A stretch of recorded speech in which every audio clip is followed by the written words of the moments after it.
Good morning. It is Thursday, October 27th. We're not in front of a Tesla store. We're sitting in our seats. Closures all over the place. Dealership turnovers dropping, and Elon is really letting it sink in. Yeah, he is. Yeah, he is. Oh, man. We're probably not going to surprise many people with the third story today, just because I feel like it's all over the intranet. But, you know, maybe I someone will be surprised like, a few "This is people with it ridiculous." last night. So, I mean, like that I thought would have seen it or have known. So, Right. I don't know. Maybe. We were both on the ground yesterday in Atlanta, and it's always interesting to get back home. Like I'm in my son's gaming dojo right now. I wish you could see what's in front of me. He's got like a custom built computer.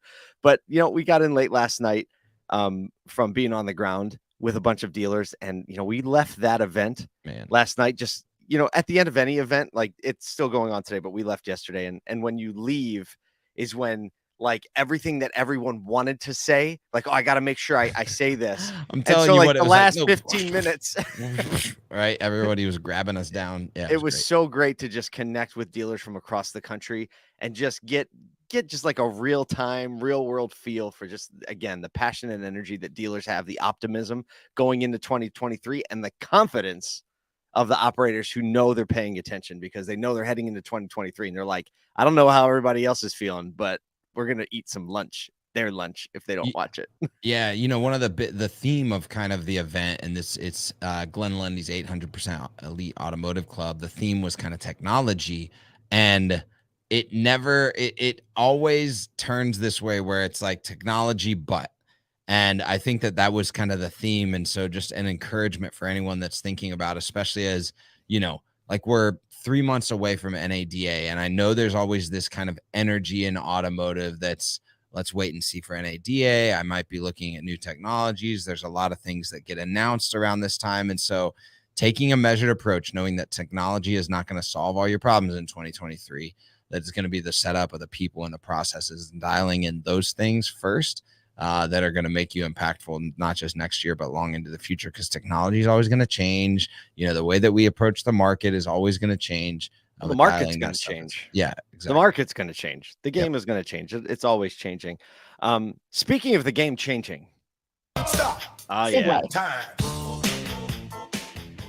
All right. We were sent a text message yesterday with a screen about a closure. Holman Ford Lincoln in Pompano Beach has closed permanently, or will be closing permanently. Will be. At the end of the month. So there's just a few days left. So Monday would be the 31st. So I guess 31st.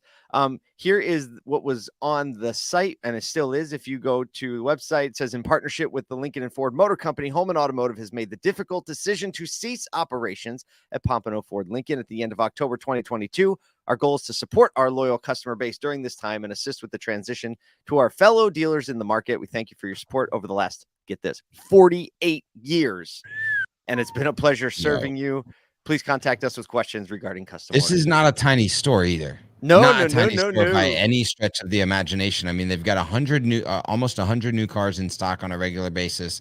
And I don't know, how Holman kind of shares inventory or anything like that. But they at least have about 500 pre-owned vehicles listed on their website currently today. So, like I said, I don't know how many Holman stores are close, because I know they have stores kind of all over. Yeah, they have some. They actually have some near Philly, a bunch in Turner. Right, exactly. Oh, they're all up and down the East Coast. So, so I don't know how that is, but like, you think about 48 years of customers and service customers, and I know, I loosely know the Holman group just from like some internet interactions and things like that. But it's I'm telling you what, that is a that is a historic thing that people like stay attached to and stay sticky to and service and buy their cars from. Oh, and for yeah. a store like that to leave thousands of the customers. market is wild. And we really don't know what happened. There's no mention of why it's closed. Their Google My Business listing for the service center was marked permanently closed yesterday. Today, it is no longer marked permanently closed. The hours are back up. So I don't know if something just got ahead of itself. But there's a lot of speculation. Like, we made a post on LinkedIn about this. By the way, if you're not following ASOTU on LinkedIn, we put down a really great drip every day, and great conversation happens. This post, has 5,000 people that have looked at it. Lots of comments from dealers that you would know, just kind of like asking and well-wishing or trying to figure out. Some people a little bit like nervous. right? What the Yeah. heck is going on? We don't know what's going on. And, we don't want to make a big deal over something that's not a big deal. But with all the talk and all the things coming out of Ford, as far as shifting this dealer model, closing stores, and we're pretty sure it wasn't like close. It seems like it's a very amicable thing. Right. We're just trying to find out. So if hit us up. Let us know. We've talked to some other notable Ford dealers that were kind of surprised to hear about it. They're like, I don't know if it's a real estate thing. Obviously, Yeah, we wish we've Holman we've family talked the to one best in source whatever that they're shifting and will pivoting to. unfortunately keep unnamed, but that knows the group closely, that said, "Hey, I'm confident that it's not a Ford Lincoln relationship thing with, like agency model or anything like Ford coming in and telling them to shut down." So there's obviously something else going on, but you just think about the customers that are impacted, the employees that are impacted, and I mean, it could be it could right, hypothetically be a voluntary closure, right? Saying, hey, absolutely. we'll buy out your point, right? So it's not, yeah, like no one violated anything, but it definitely could be part of that plan to like, hey, let's start to contract the overall points and like figure out what's going on. Yep. So that's just news. Like we didn't see it anywhere else. We got sent a text message like, let's get this out there. If you know something or you can add something to the conversation, because what happens when there's a vacuum, right? And there's not enough information, that's when speculation is going to go crazy, right? We Yep. don't want We speculation to do go not crazy, want speculation to but happen we on this. do We want to don't know have what's concrete going stuff. on. Yeah, But we when do a want to know big what's going on. dealership like that with a large group that is consistently growing, acquiring open points, acquiring stores, Yeah, they're on to the close hunt down for a sure, right? 48-year story of a Ford dealership is In a it's healthy market, right? just kind of a shocking, and I think, at this point, I guess nothing is shocking over the last 2 years. But you hate to see good dealerships go. So I think, yeah, I do think one thing that is indicative of that we can all walk away with is that things are changing, right? yes. Whether it's for the better, for the worse, everyone's got their opinion on that. Things are changing. And, I think once you realize like, oh, things really are changing, there's like this initial kind of gut check that happens when you're like, okay, let's go into the Yep. change. Well, hey, Paul, speaking of changing, but a little bit Ah, less, yeah. In a good way. Changing less in a good way. changing less in a good way. So the NADA annual dealership workforce study surveyed over 1,900 dealerships across the country and saw a substantial drop in total employee turnover. The average for the industry was 34%, the lowest in its 11-year history of this study coming out, which was way down from 2019, or really the last 4 years 18, prior, 19, which were 20, about right? Yeah. 45-46%, which is kind of the thing that we've been struggling with as an industry. And they saw a direct relationship between employee compensation and employee turnover, noting that actually the average dealership employee, now this is spread across all employees, it now has an average earning, which is up 27% last year, of over $100,000. So the average dealership employee now makes over $100,000. Again, that's spread out. We know that some people are making more, making less. While interestingly enough, the average number of employees per dealership is still not up to the It's 2019 still down. highs. Yep. I So mean, it's up over 2020, but only about 3 as an average, which is still down 3 or 4 from pre-pandemic levels. there are a few things about this that I think are worth mentioning. Number one, I don't think that the correlation just people are making more, so they're staying, right? I mean, I feel like that's a pretty ground ball correlation, right? Like, oh, Right. they're making more. That's why they're staying. I think there are a lot of other reasons why people are staying. And a big part of that is the fact that people have to like sell less, right? Yeah. This is the price of the car, right? You're not hustling, you're not stressing over demand. We have all this excess inventory. People are coming and looking for the car. You're able to pair them with the car. They're excited to have it. That takes all kinds of pressure out of the sales process. Yep. And salespeople traditionally have the highest level of turnover. It's a high stress position, right? Yep. And so I think that contributes significantly. I think it's also worth mentioning that the median, so that's if you put everybody together, it's if you have like say 100, right? The median is the dead center number. So it'd be like 50 or 51. That's the median. And the median salary is actually lower than the average salary. Interesting. Meaning that there's a lot of money going into the top end of the salary to balance out all the other ones that are below the average salary. So I think there still probably is like this increased level of compensation when you average it out.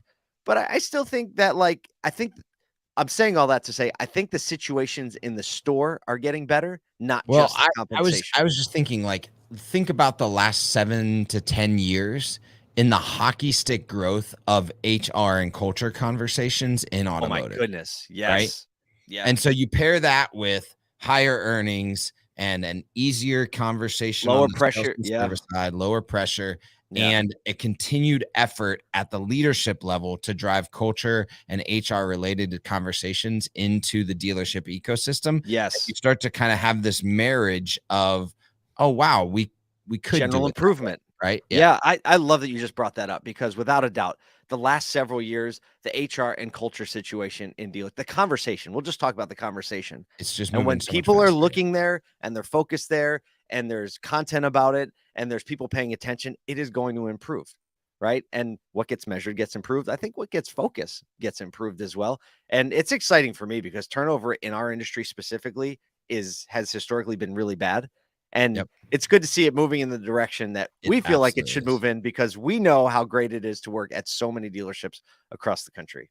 Well, speaking of moving in interesting directions, Segue. This is so classic. oh So my classic. goodness. A tweet by Elon Musk shows him marching. I'll call it marching into Twitter HQ. I'm gonna call it strutting. Strutting. It's kind of an awkward strut because he is carrying a full-size sink, literally a sink, with the caption being "Entering Twitter HQ hyphen let With that the sink in." with Right? the So dumbest cheesy, grin. but no, it's not a dumb grin. It's like 12-year-old, like just got the cool thing. And I literally freeze framed it on like when it like you see him turn around and he's got the smile on. It's straight up 12-year-old grin. I couldn't get enough of it. I was just like, He's look like- at this. What an era we live in, right? Here comes carrying a sink into Twitter. Here comes like who some would argue is a car guy, Right. right? It's kind of a car guy way to strut it. I mean, It think about actually is a very It's pretty car car guy way. guy. There's kind of like this, like, you know, very deep rooted, like, I'm gonna It's a make a pretty car jab guy. here. Yeah. It's a pretty car guy moment, I'm gonna say. Well, Also, it's all around the idea that not the idea, but the fact that tomorrow is the deadline to complete this massive deal of the public buyout, taking it private sector so that it's fully owned at what is it, $54 a share right now. The share price is just right around. It's hovering around 53, shot up about $10 price per share right when the like early in October when it was like, oh no, it has to happen. So you know, I think the really fun part is that his profile description now reads Chief Twit. he's got 110 million followers. The deal is a $44 billion deal, again set to close on Monday, I guess, or Friday. No, set to close on Friday, you said.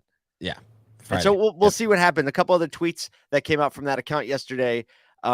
He said meeting a lot of cool people at Twitter today, which is awesome. I guess those cool people are the 25% that he's probably going to keep because he did announce he's probably going to cut the workforce back the whole thing by 75%, which is probably going to be kind of good for everybody there because probably 75% of the people at Twitter might not be that happy about him buying the company to begin with. Also, he says it's such a weird thing to buy a company where you know a lot of the people there just absolutely hate you. Right? Yeah. He also tweeted out a beautiful thing about Twitter is how it empowers citizen journalism. People are able to disseminate news without an establishment bias. So we'll see where that all plays out. I mean, look, if you don't realize this world is different, we were talking about change. Here you have an EV automotive founder who also figured out solar panels and gigafactories, who also is sending things into space. Starlink, who also gives you internet service at 300 megabytes a second when you're flying through the air, right? Yeah. Or driving in one of those crazy camper vans. Shout out to Andrew Diffenderfer. Right. And he now owns Twitter because he wants to preserve free speech. So welcome to 2022. Right? Just what's new? What's coming in November, everybody? Here we go. Yeah. Oh, what a deal. I mean, I'm telling you what, I am convinced that trying things, experimenting, diving in, and doing things differently than you've ever done them, and trying to, like someone said yesterday, break, I think it was Dan Moore, he was like, break everything that's working. Yeah, Because you want to be this successful. is the time That's what he said. where the opportunity to do that is extremely rich. Well, I'll tell you what, we've had a whole bunch of fun today. I don't really know what to say about Twitter. If you know anything about Holman, let us know. But otherwise, get in there, dig, drive culture, and love your teams.